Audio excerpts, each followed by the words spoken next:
Susan is up first in Carson City, Nevada. Susan, you're on the Ken Coleman Show.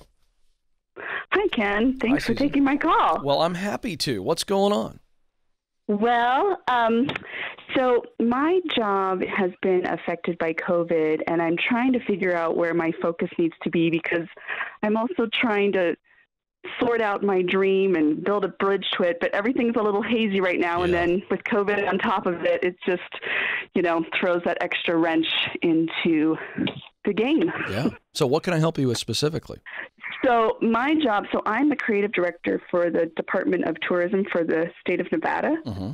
And as you can imagine, that is been affected quite a lot. Yeah. So we're on furloughs right now where we're only working part-time. Mm-hmm. And I'm trying to figure out how to best use my time because I want to pursue more design on my own. More, I love to write, but I'm also wanting to be prepared in case I lose my job. So I guess I'm just trying to figure out because I'm trying to build that bridge, but it's still hazy as far as I don't even know quite the direction I'm completely aiming for. Yeah, well, that's the issue. Well, that's what we got to figure out. The bridge building takes place once we know where we're building a bridge to. Right now, we only know where we are, and you're on one side of the bank, and we're trying to go, okay, which direction do I want to go?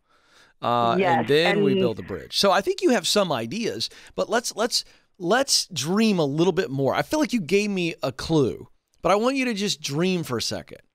I want you to suspend your disbelief, right? Right. That's what they tell us when we go to the movie theater. Like, this is an action film that is going to be ridiculous. None of these stunts could ever happen in real life, but we want you to suspend disbelief when you go see Star Wars, right? The people live in space. Let's suspend our disbelief and we just enjoy it. So suspend the disbelief that I don't know if I can get there or how I would get there. I want you to dream 10 years, 15 years, 20 years from now. Where are you? What are you doing? I'm traveling and I'm writing for sure. Writing what? Writing stories, novels, and even writing about my process. Okay, so the dream is to be a professional writer. You're self-sustained because you're making money writing books and writing about writing. So you're kind of you're one part novelist, one part expert on the writing business, the art of writing. Yes. The art of writing. And in that, because I do love parts of my job with design, not only am I writing books, but I'm creating art for those books. Okay, great. So here's the deal. In order for that to be true, what must you do? That becomes the question. Now, here's the deal. I'm going to give you my advice on this, but it's not as hard to figure out this answer. You could figure it out, right? So what has to happen? Well, at some point, you're going to have to start writing. Like for real, and show your work. Because the only way to get better is to actually start performing. And again, I've been here, Susan. Listen, I'm very candid about this. I hope nobody goes and, you know what? Actually, Joe, I'm going to get really vulnerable for Susan and the rest of the audience. Susan, you should go back to 2017 when you get a chance. And I want you to go to our podcast, The Ken Coleman Show, and go all the way back to 2017 when I started. They're all on there, right, Joe? Oh, yeah. And I want you to listen to how I dealt with callers. Oh, gosh. Susan, I was figuring it out. Now, I knew my methodology. I knew my philosophy and all the things I say now, but I didn't have any experience doing it on the air in short form. I had no experience at all, but I knew that I wanted to do it, and I'm still getting better every day now. But the point is I had not taken a lot of calls, therefore I didn't know all the signals to listen for, and I was kind of doing the same thing with every caller, and I was really trying to find my sea legs. Joe, it's night and day. It was quite an evolution. Yeah. So, but here's the point, Susan. I'm not talking about bragging about how I've gotten better. What I'm saying is I had to start off and be awful. I had to suck,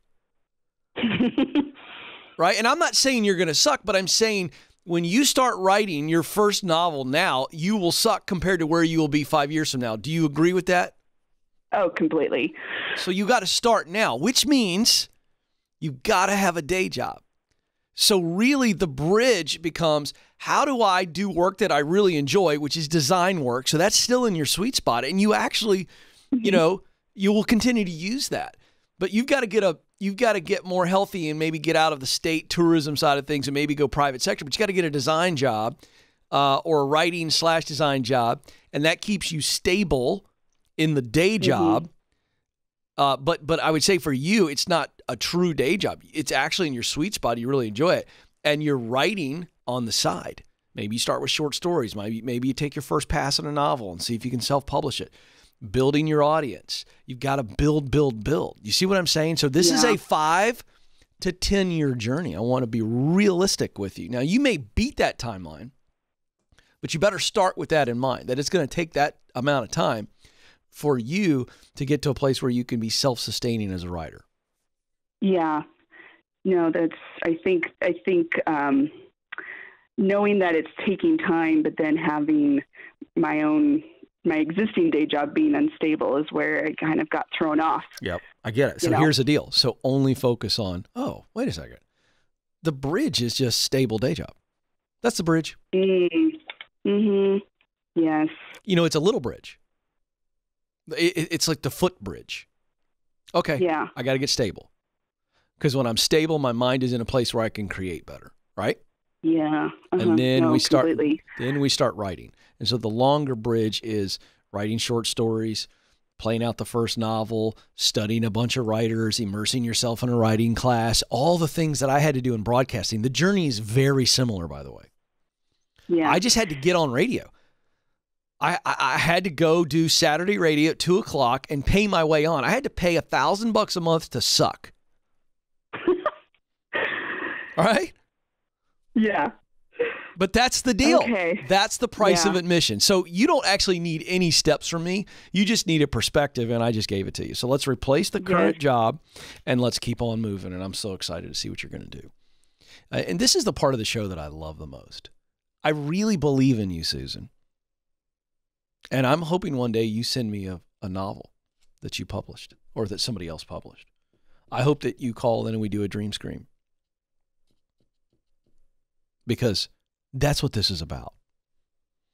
This is about helping you get clear so you can see where you want to be and how you can get there. I mean, that's half the battle. So thankful for Susan, for her trusting the show and calling in and sharing. I think that's going to inspire a lot of people.